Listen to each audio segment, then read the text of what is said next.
السلام علیکم اور خوش آمدید پاکستان زندہ باد the next world super power میں۔ آج یہ ہمارا ایپیسوڈ 32 اور ہم جناب ظہیر احمد میر کی کتاب دی نیوکلیئر امبریلا کے ایک بہت ہی دلچسپ حصے پر گہری بات چیت کرنے والے ہیں۔ اکثر ایک بات کہی جاتی ہے نا، کہ جنگ میں سب سے پہلے سچ مرتا ہے، لیکن میں سوچ رہا تھا کہ شاید سچ سے بھی پہلے ایک اور چیز ہے جو ختم ہو جاتی ہے، اور وہ ہے وقت۔ تو آج کا ہمارا بڑا سوال یہ ہے کہ جب درجنوں ممالک کو مل کر ایک لمحے میں کوئی فیصلہ لینا ہو تو وہ بیوروکریسی کی اس دلدل سے خود کو کیسے بچاتے ہیں؟ وہی بیوروکریسی جس میں فیصلے ہفتوں اور مہینوں تک پھنسے رہتے ہیں۔ آج ہم ایک ایسے ہی تصوراتی فریم ورک کو سمجھنے کی کوشش کریں گے جو اسی چیلنج سے نمٹنے کے لیے ڈیزائن کیا گیا ہے، ایک مسلم نیٹو کا کمانڈ اور کنٹرول سسٹم۔ جی، آپ نے بہت ہی اہم نقطہ اٹھایا ہے، اور یہ سوال آج کی دنیا میں میرا مطلب ہے پہلے سے کہیں زیادہ اہم ہو گیا ہے۔ دیکھیں، کسی بھی اتحاد کی اصل طاقت اس کے میزائلوں یا ٹینکوں کی تعداد سے نہیں ناپی جاتی۔ اصل طاقت اس بات میں ہے کہ وہ اتحاد کتنی تیزی سے سوچ سکتا ہے اور اس سوچ پر عمل کر سکتا ہے۔ یہ فریم ورک جس کا ہم آج جائزہ لے رہے ہیں وہ اسی بنیادی مسئلے کو حل کرنے کی کوشش کرتا ہے۔ جیسا کہ مصنف نے کتاب میں ایک جگہ لکھا ہے، جنگیں گھنٹوں میں بڑھتی ہیں، بیوروکریسی ہفتوں میں چلتی ہیں۔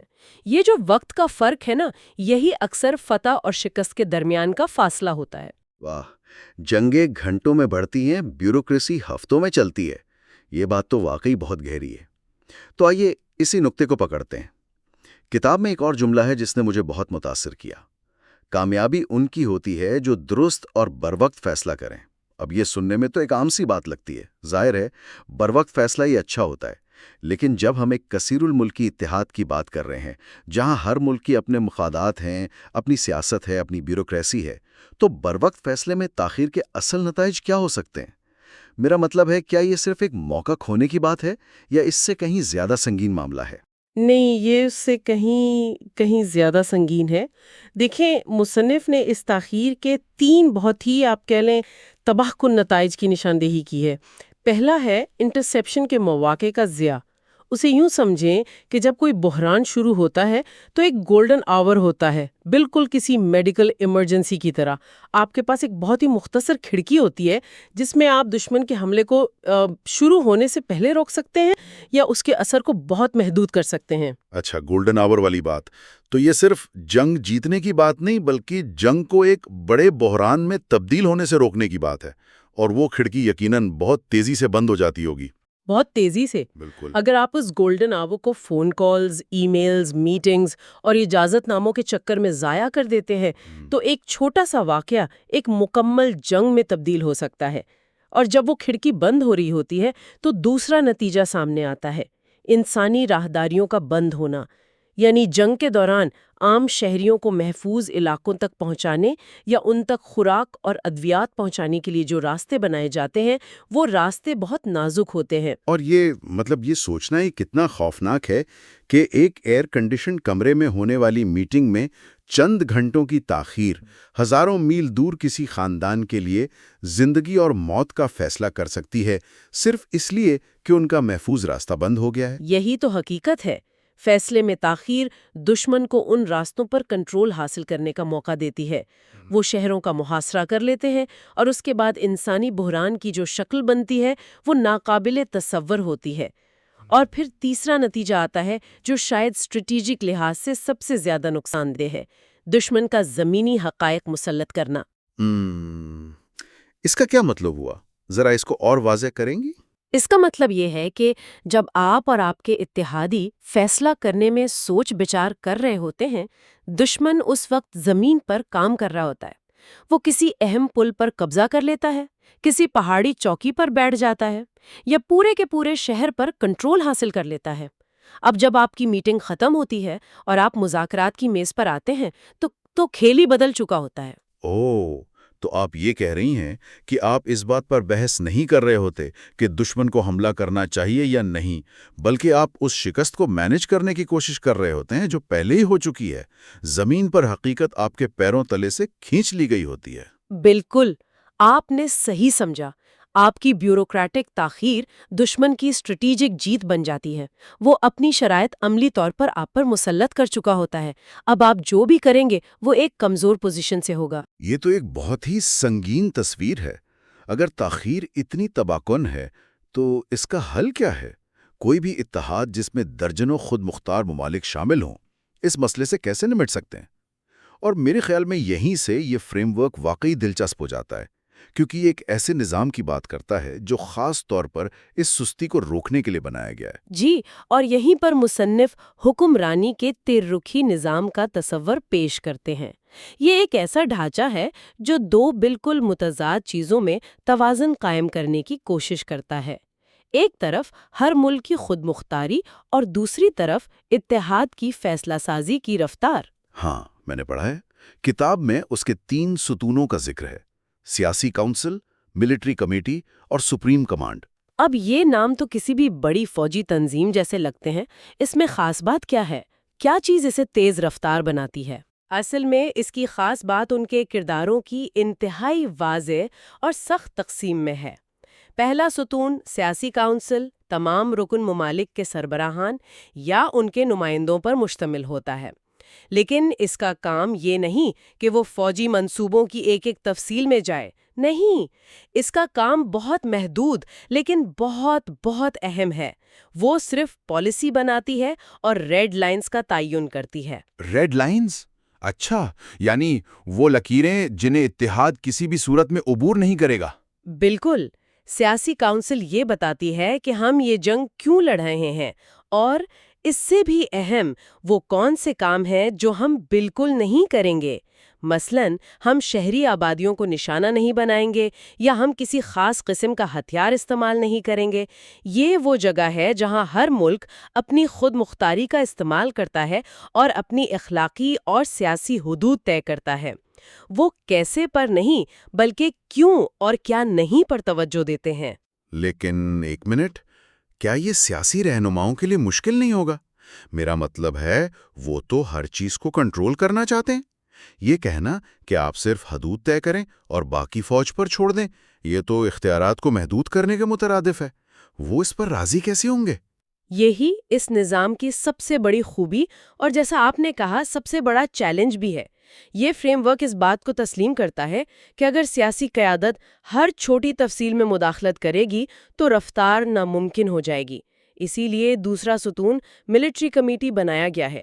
یہ رکن ممالک کے اعلیٰ ترین فوجی منصوبہ سازوں پر مشتمل ہوتی ہے۔ اس کا کام سیاسی کونسل کی طرف سے دی گئی ریڈ لائنز کے اندر رہتے ہوئے ممکنہ فوجی منصوبے تیار کرنا ہے۔ اچھا، تو سیاسی قیادت ایک باکس بناتی ہے اور ملٹری کمیٹی اس باکس کے اندر کام کرنے کے مختلف طریقے یعنی مختلف منصوبے تیار کرتی ہے۔ آپ نے بالکل صحیح سمجھا۔ ملٹری کمیٹی ایک پل کا کام کرتی ہے۔ وہ سیاسی ارادے کو قابل عمل فوجی منصوبوں میں تبدیل کرتی ہے۔ وہ پہلے سے ہی مختلف منظر ناموں کے لیے تیاری کر کے رکھتی ہے تاکہ جب سیاسی قیادت ہاں کہے تو فوج کے پاس یہ جواب نہ ہو کہ ہمیں منصوبہ بنانے کے لیے 2 ہفتے چاہیے۔ منصوبہ پہلے سے تیار ہوتا ہے۔ اور پھر آتا ہے تیسرا ستون، سپریم کمانڈ۔ جی، سپریم کمانڈ وہ مشین ہے جو بٹن دبنے پر حرکت میں آ جاتی ہے۔ جب سیاسی کونسل منظوری دے دیتی ہے اور ملٹری کمیٹی منصوبہ پیش کر دیتی ہے تو سپریم کمانڈ کا کام صرف ایک ہوتا ہے، اس منصوبے پر بغیر کسی تاخیر کے پوری طاقت سے عمل درآمد کرنا۔ اس مرحلے پر کوئی سیاسی بحث نہیں ہوتی، کوئی نئی میٹنگ نہیں ہوتی، کوئی اگر مگر نہیں۔ فیصلہ ہو چکا ہے، اب صرف عمل کا وقت ہے۔ یہ واضح تقسیم ہی رفتار کی ضمانت ہے۔ تو یہ تو ہوا ڈھانچہ، یعنی جسم کیسا ہوگا، لیکن بحران کے وقت یہ جسم حرکت کیسے کرتا ہے؟ کتاب میں ایک بہت ہی دلچسپ چیز کا ذکر ہے جسے مسلم آرٹیکل 5 فیصلہ CD کہا گیا ہے۔ جو لوگ نہیں جانتے ان کے لیے عرض ہے کہ آرٹیکل 5 نیٹو کے مشہور اجتماعی دفاع کے اصول کا حوالہ ہے، یعنی ایک پر حملہ سب پر حملہ سمجھا جائے گا۔ تو یہ CD اس اصول کو عملی جامہ پہنانے کا طریقہ ہے۔ اس میں 5 مراحل ہیں، لیکن جو بات مجھے سب سے زیادہ حیران کن لگی وہ یہ تھی کہ ہر قدم کے لیے وقت مقرر ہے، اور یہی اس پورے فریم ورک کا دل ہے۔ یہ صرف ایک چیک لسٹ نہیں ہے، یہ ایک ٹائم بم ہے، ایک ایسا ٹائم بم جو بیوروکریسی کو پھٹنے سے پہلے فیصلہ کرنے پر مجبور کرتا ہے۔ پہلا قدم ہے الرٹ، جیسے ہی خطرے کی کوئی مصدقہ اطلاع آتی ہے، گھڑی چلنا شروع ہو جاتی ہے۔ یہ نہیں کہ اطلاع ایک فائل میں لگ کر کسی آفیسر کی میز پر پڑی رہے گی، نہیں، فوراً۔ اور اس کے فوراً بعد دوسرا مرحلہ شروع ہوتا ہے، مشاورت۔ یہ وہ مرحلہ ہے جہاں اکثر اتحاد ناکام ہو جاتے ہیں، لامتناہی بحثیں، ایک دوسرے پر الزامات۔ لیکن یہاں ایسا نہیں ہو سکتا، کیونکہ مشاورت کے لیے بھی وقت مقرر ہے۔ آپ کے پاس بحث کرنے کے لیے چند گھنٹے ہیں، ہفتے نہیں۔ اس محدود وقت میں تمام ممالک کو اپنا موقف واضح کرنا ہوتا ہے اور صورتحال کا مل کر جائزہ لینا ہوتا ہے۔ یہ وقت کی پابندی غیر ضروری باتوں کو ختم کر دیتی ہے اور سب کو مدعے پر لے آتی ہے۔ اس کے بعد تیسرا مرحلہ آتا ہے، منظوری۔ یہ ہے وہ لمحہ جب سیاسی کونسل کو حتمی فیصلہ کرنا ہوتا ہے، ہاں یا نہ۔ اور چونکہ وہ پہلے ہی ریڈ لائنز پر متفق ہو چکے ہوتے ہیں اور ملٹری کمیٹی منصوبے تیار کر چکی ہوتی ہے، اس لیے یہ فیصلہ نسبتاً آسان ہو جاتا ہے۔ انہیں صفر سے شروع نہیں کرنا پڑتا۔ جیسے ہی منظوری ملتی ہے، چوتھا مرحلہ شروع ہوتا ہے، کارروائی۔ سپریم کمانڈ حرکت میں آ جاتی ہے اور منصوبہ عمل میں لایا جاتا ہے۔ اور آخر میں 5واں مرحلہ ہے استحکام۔ یہ بھی بہت اہم لگتا ہے۔ یہ بہت بہت اہم ہے، کیونکہ یہ اس بات کو یقینی بناتا ہے کہ فوجی کارروائی خود مقصد نہ بن جائے۔ اصل مقصد تو امن کا قیام ہے۔ اس لیے جیسے ہی فوجی کارروائی اپنے اہداف حاصل کرتی ہے، فوراً استحکام کا مرحلہ شروع ہو جاتا ہے تاکہ صورتحال کو معمول پر لایا جا سکے، تعمیر نو کی جا سکے اور ایک پائیدار امن کی بنیاد رکھی جا سکے۔ یہ اس بات کو یقینی بناتا ہے کہ اتحاد جنگ تو جیت گیا لیکن امن ہار گیا والی صورتحال سے دوچار نہ ہو۔ تو اگر ہم اس سب کو ملا کر دیکھیں، یہ سیڑھی جس میں ہر قدم پر ٹائمر لگا ہوا ہے، یہ دراصل کیا کر رہی ہے؟ یہ صرف کاموں کو ترتیب نہیں دے رہی، اس میں کچھ اور ہے۔ نہیں، یہ اس سے کہیں زیادہ ہے۔ یہ نظام کا حصہ بن کر انسانی فطرت اور بیوروکریسی کی سب سے بڑی کمزوری یعنی ٹال مٹول کا مقابلہ کر رہی ہے۔ یہ ہم اس پر کل بات کریں گے والی سوچ کو ختم کر دیتی ہے، کیونکہ گھڑی سب کے سامنے دیوار پر لگی ہوتی ہے اور وہ مسلسل ٹک ٹک کر رہی ہوتی ہے۔ یہ ایک ایسا میکانزم ہے جو بحران کے وقت قومی مفادات اور سیاسی انا کی وجہ سے پیدا ہونے والے تعطل کو توڑنے کے لیے ڈیزائن کیا گیا ہے۔ یہ رفتار کو ایک آپشن نہیں بلکہ نظام کی ایک مجبوری بنا دیتا ہے۔ تو اس ساری گفتگو کا خلاصہ کیا ہے؟ اگر میں ٹھیک سمجھا ہوں، ہم نے دیکھا کہ جدید تنازعات میں رفتار ہی سب کچھ ہے۔ تاخیر صرف ایک غلطی نہیں بلکہ ایک اسٹریٹجک شکست ہے۔ اس سے نمٹنے کے لیے کتاب میں ایک سہ رخی کمانڈ سسٹم تجویز کیا گیا، سیاسی، فوجی اور آپریشنل، جو ممالک کی خود مختاری کا احترام بھی کرتا ہے اور رفتار کو بھی یقینی بناتا ہے۔ اور اس نظام کو چلانے کے لیے ایک وقت کی پابند فیصلہ سازی کی سیڑھی ہے جو بیوروکریسی کو مجبور کرتی ہے کہ وہ وقت پر فیصلہ کرے۔ بالکل، آپ نے بہترین خلاصہ کیا ہے۔ یہ فریم ورک کاغذ پر بہت طاقتور اور منطقی نظر آتا ہے۔ یہ اتحادوں کو درپیش سب سے بڑے مسئلے کا ایک بہت ہی منظم حل پیش کرتا ہے، لیکن اصل میں اس کی آزمائش عملی میدان میں ہوگی۔ کیا مختلف سیاسی ایجنڈے، تاریخی رکاوٹیں اور قومی مفادات رکھنے والے ممالک واقعی اس قابل ہوں گے کہ وہ گھڑی کی ٹک ٹک کے نیچے متحد ہو کر ایک صفحے پر آ سکیں؟ نظریہ اپنی جگہ، لیکن انسانوں اور قوموں کی نفسیات ہمیشہ سب سے بڑا چیلنج رہے گی۔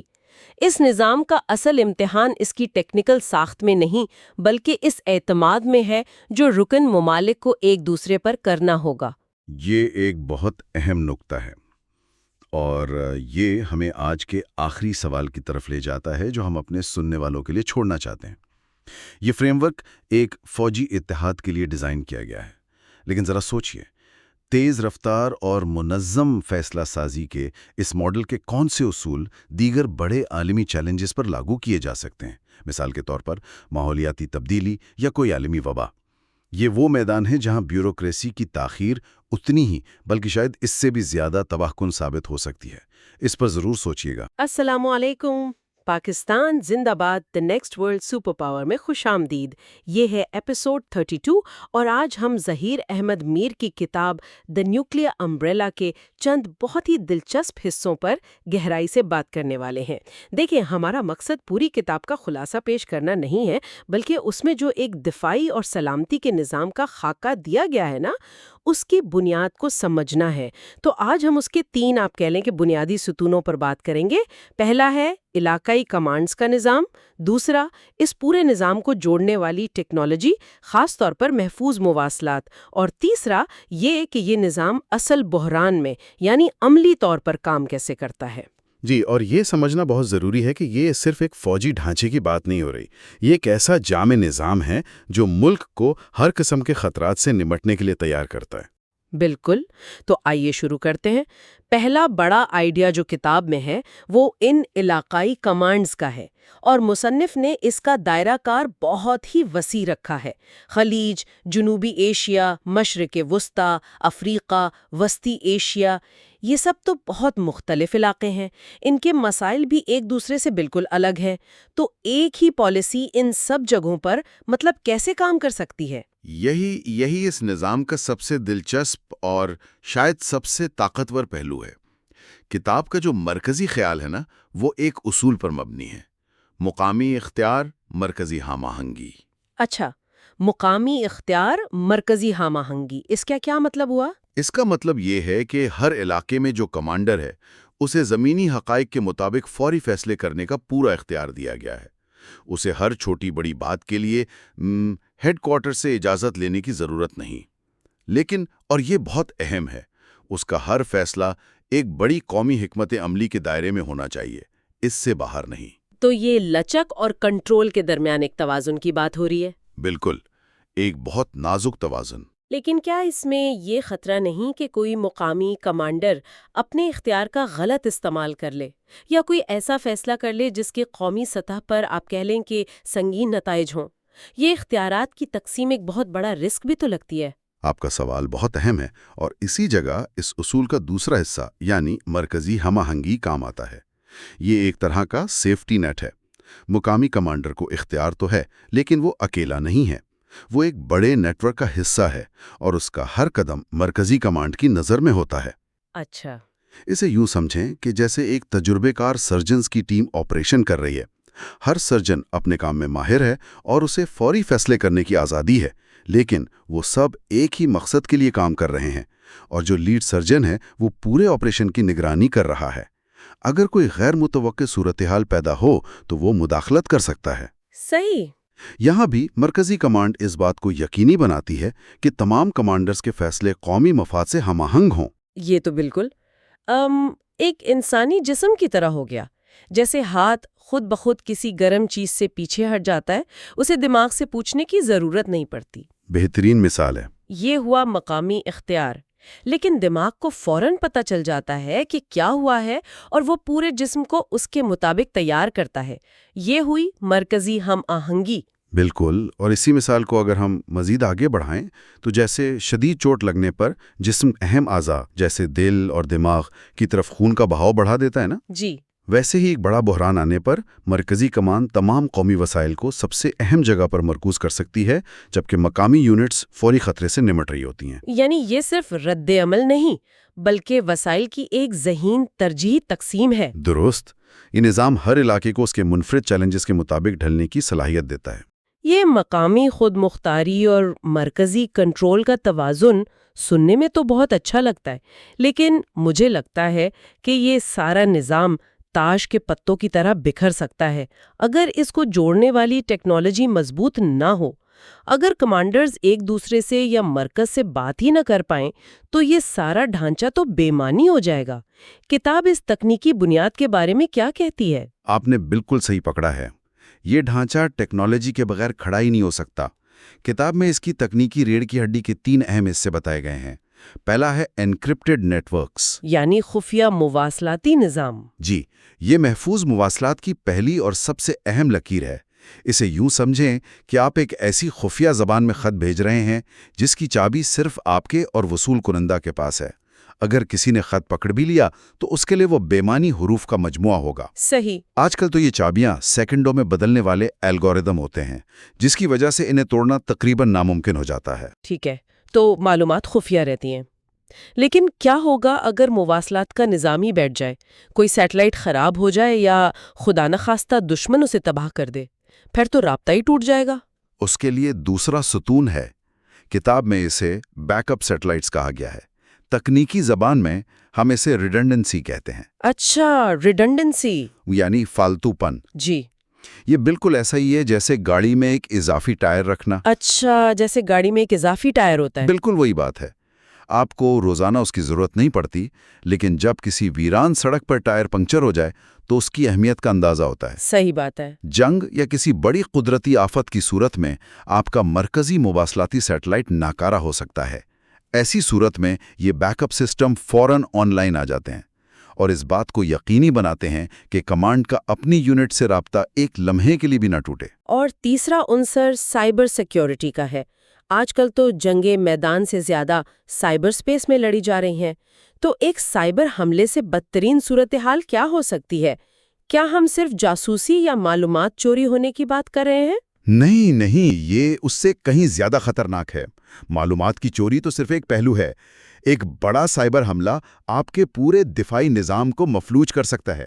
مفلوج کس طرح؟ سوچیں کہ کوئی ہیکر آپ کے ریڈار سسٹم میں گھس کر دشمن کے جہازوں کو غائب کر دے، یا آپ کی اسکرین پر ایسے جہاز دکھا دے جو حقیقت میں ہیں ہی نہیں، یا اس سے بھی بدتر وہ آپ کے میزائل ڈیفنس سسٹم کا کنٹرول حاصل کر لے اور اسے اپنے ہی ملک کے خلاف استعمال کر دے۔ یہ تو بہت ہی خوفناک منظر ہے۔ جی، وہ آپ کی فوج کی سپلائی چین کا ڈیٹا بدل سکتا ہے، جس سے آپ کے فوجیوں کو ایندھن اور راشن ملنا بند ہو جائے۔ یہ صرف مواصلات کا معاملہ نہیں، یہ پورے آپریشنل ڈھانچے کی بقا کا سوال ہے۔ اسی لیے کتاب میں سائبر حملوں کے خلاف سختی پر بہت زور دیا گیا ہے۔ اچھا، تو یہ نظریہ اور ٹیکنالوجی اپنی جگہ بہت متاثر کن ہے، لیکن اصل امتحان تو بحران میں ہوتا ہے۔ کیا کتاب میں کوئی مثالیں ہیں کہ یہ نظام ایک تیز رفتار فوجی خطرے جیسے میزائل حملہ اور ایک سست لیکن وسیع بحران جیسے سیلاب میں کیسے کام کرے گا؟ دونوں کے لیے تو بالکل مختلف رد عمل کی ضرورت ہوگی۔ بالکل، اور یہی اس نظام کی خوبصورتی ہے کہ یہ مختلف قسم کے بحرانوں کے لیے خود کو ڈھال لیتا ہے۔ کتاب میں 3 بالکل مختلف مثالیں دی گئی ہیں۔ پہلی ہے میزائل لانچ فوری انٹرسیپٹ۔ فوری انٹرسیپٹ؟ جی، ایک بیلسٹک میزائل چند منٹوں میں اپنے ہدف تک پہنچ سکتا ہے۔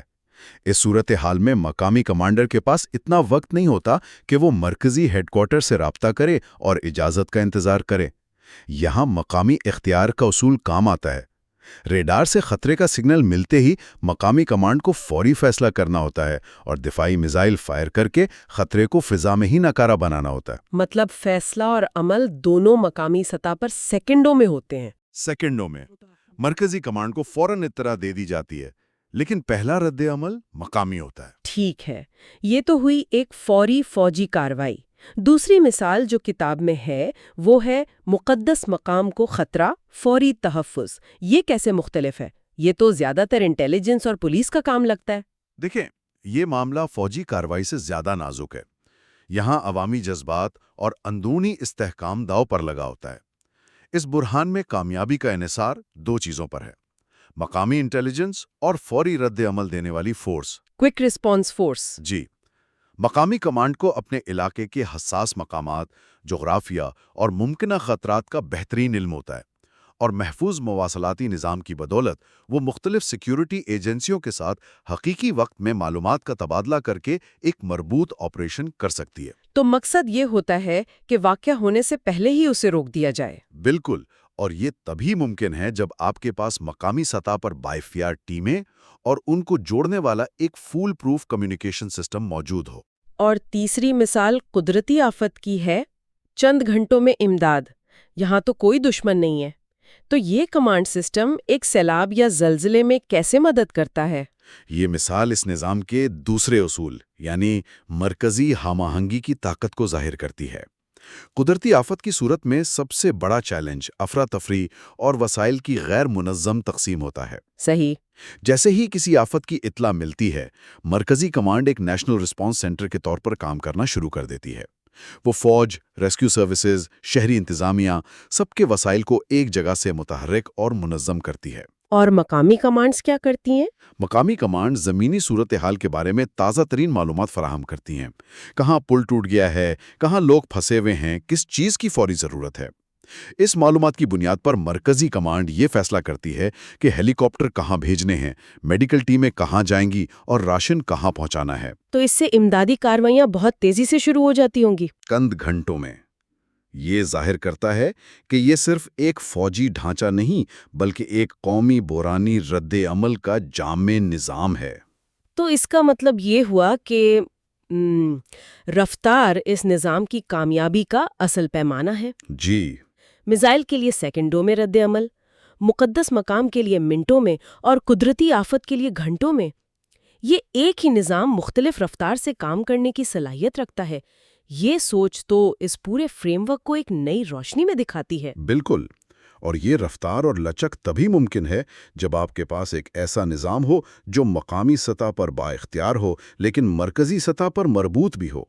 تو آج کی اس پوری گفتگو کا نچوڑ کیا ہے؟ ہم نے ظہیر احمد میر کی کتاب دی نیوکلیئر امبریلا کی روشنی میں ایک جدید دفاعی نظام کے 3 اہم پہلوؤں کو سمجھا ہے۔ ایک تو ویکیندریکرت کمانڈ کا ڈھانچہ، پھر ایک انتہائی مضبوط تکنیکی بنیاد، اور آخر میں ایک ایسا بحرانی رد عمل کا نظام جو ہر چیلنج سے مؤثر طریقے سے نمٹ سکتا ہے۔ اور کتاب کا جو اختتامی جملہ ہے نا، وہ اس پوری بحث کا نچوڑ پیش کرتا ہے۔ میرے خیال میں بہت گہرا جملہ ہے۔ فیصلہ سازی کے بغیر اتحاد کمزور ہے، فیصلہ سازی کے ساتھ اتحاد ناقابل شکست۔ جی، یہ جملہ اس بات پر زور دیتا ہے کہ صرف متحد ہونا یا ایک جھنڈے تلے جمع ہونا کافی نہیں۔ یہ ایک کھوکھلا نعرہ ہو سکتا ہے۔ حقیقی طاقت تب آتی ہے جب اس اتحاد میں شامل ہر حصے کو بااختیار بنایا جائے، اسے فیصلے کرنے کی صلاحیت اور اعتماد دیا جائے۔ یعنی یہ کمزوری کو طاقت میں بدلنے کا فارمولا ہے؟ بالکل۔ یہ ڈھانچہ مقامی سطح پر فیصلہ سازی کی طاقت دے کر اس اتحاد کو محض ایک علامتی چیز سے بڑھ کر ایک ناقابل شکست قوت میں تبدیل کر دیتا ہے۔ یہ واقعی ایک طاقتور سوچ ہے۔ کتاب میں بیان کردہ یہ فریم ورک تو بنیادی طور پر بیرونی خطرات اور قدرتی آفات جیسے بڑے بحرانوں سے نمٹنے کے لیے بنایا گیا ہے۔ اس پر غور کرتے ہوئے ایک سوال ذہن میں آتا ہے۔ غور طلب بات یہ ہے کہ کیا اس طرح کا ایک انتہائی مربوط لیکن ویکندری کرت نظام جو مقامی اختیار اور مرکزی ہم آہنگی پر مبنی ہے، کیا یہ ملک کے اندرونی اور پیچیدہ مسائل جیسے معیشی عدم استحکام، سماجی تفریق یا انتظامی اصلاحات جیسے چیلنجز کو حل کرنے کے لیے بھی کسی شکل میں لاگو کیا جا سکتا ہے؟